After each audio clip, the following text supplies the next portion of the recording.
Hey guys, welcome to the video. This is 4 essential tips to fix your handstand and perfect that baby so it is balanced and efficient.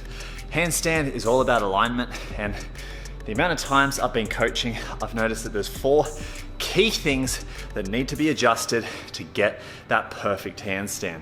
If you like this kind of video, we are grinding to get to 30,000 subscribers at the moment, so subscribe if this is the kind of content you want to see. Now let's get straight into tip number 1. So the first tip is straight arms. You'll find that straight arm training or straight arm strength training is something unique to rings and bodyweight strength training, but it has carryover to so many other movements. Yet you only find out about it or would train at doing these rings or bodyweight strength skills. Handstand is one example of that. So when you come into training a handstand, naturally a lot of people let their biceps take over and allow for some arm bend in the handstand. What this results in is a lot more muscle usage than needed. Remember, this is a balancing act. This is a balancing movement or position. When we bend the arms, the biceps are working a lot more than they need to, as opposed to flexing the triceps and locking the elbows out for this more stable position compared to this. A way I like to explain it is that you can have varying degrees of bend, but there's only one way to have a straight arm, and that is complete lockout. So when we bend the arms, it's near impossible to measure the degree that we are bending them to be able to replicate that for another handstand or another handstand.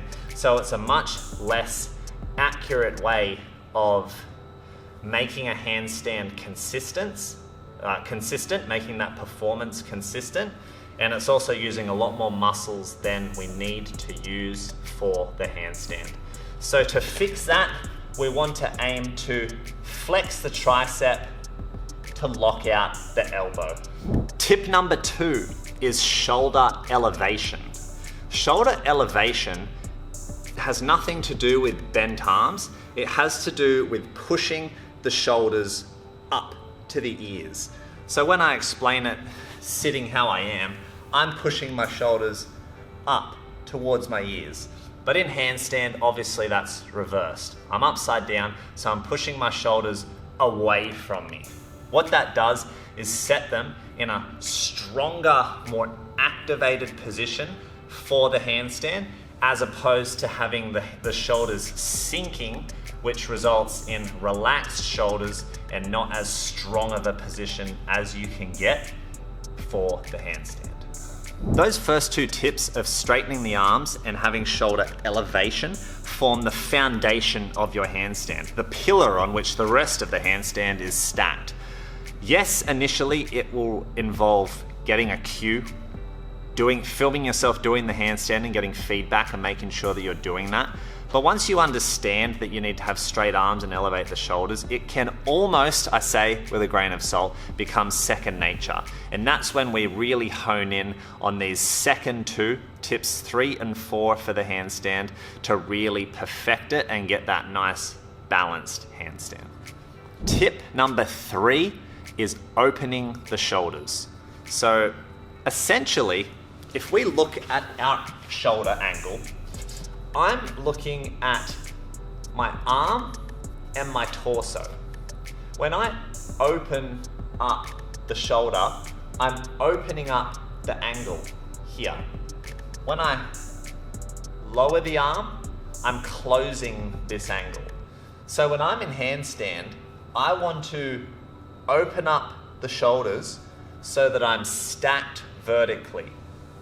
Hands, shoulders above hands, hips above shoulders, feet above hips, in a straight line. Generally, when people first go up, they either try to strengthen the handstand or they just lack the mobility.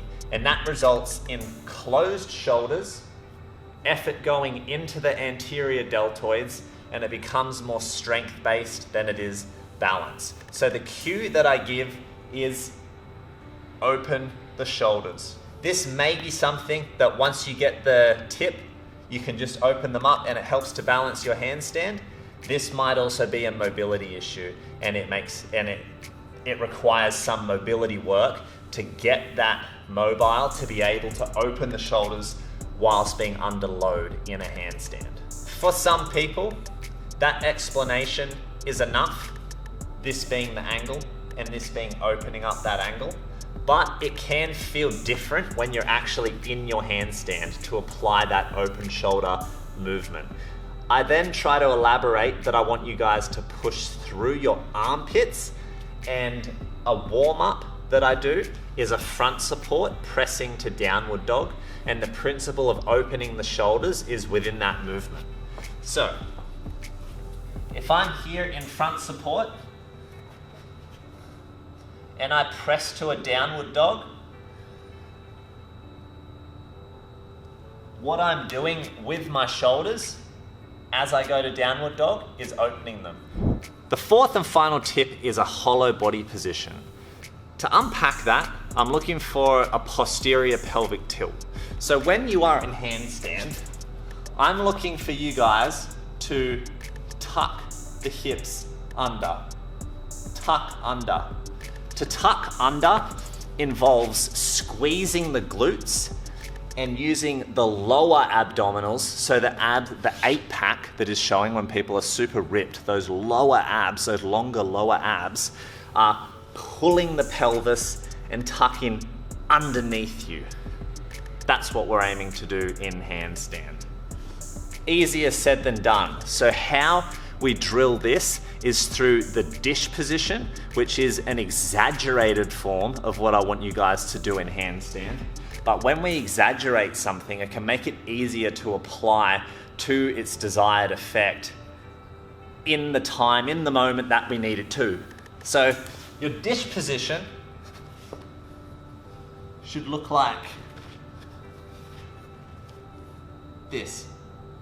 You can also have the arms up by the head, but in this position, my glutes are squeezed, my lower abs are making that posterior pelvic tilt possible, and my back is flat to the ground. The second one that I do, which is more realistic to handstand, is the downward facing hollow position.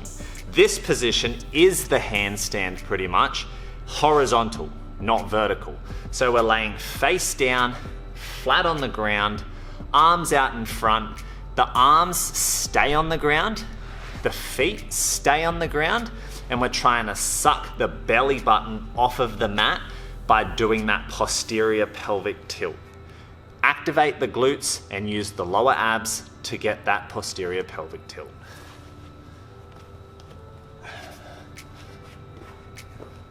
Laying down, arms out in front, face down, and we'll lift the stomach. Lift the belly button.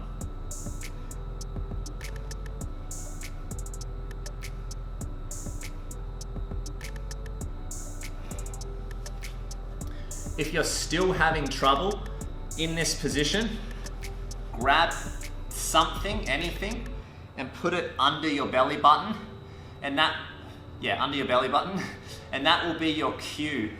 When you're laying on it, your aim will be to draw the belly button off of it, and having something that you can actually feel can help to dial in that hollow body. I use dish, hollow body, posterior pelvic tilt almost interchangeably when talking about the handstand. There are subtle differences in all those things, but it essentially means the same thing for what I want you to do when in handstand. I will end by saying that the hollow body position and arched back and the closed and open shoulders are kind of best friends and worst enemies. So generally, if you open the shoulders from a closed position to get a better, more aligned handstand, you will likely arch the back if you're not thinking about it. If you have an arched back and you hollow the body, generally you will close the shoulders, which you don't want to do. So when you hollow, which is good, you close the shoulders, which is bad. When you open the shoulders, which is good, you arch the back, which is bad. So ideally what we want is to be able to open the shoulders whilst maintaining that hollow body position. And that is one of the trickiest parts of learning how to handstand. Practice is what will solve that, as well as filming yourself and getting that feedback, knowing what you're doing when you're up there will help you to dial in the correct technique and get that perfect handstand and get those longer holds, because the handstand is efficiently stacked and therefore balanced. That's it for the video today, guys. If you got something out of it, leave a like. If there's any questions that you have in addition, you can leave them in the comment section below. If you want to support my content further, you can head over to my website where I offer online coaching as well as training programs. I also have a Patreon page where I post exclusive training footage, currently training towards full planche. And if you found this channel through Fusion Gone Wrong, there's also Fusion Monster merch that you can grab. That's it for the video today. I will see you for the next one.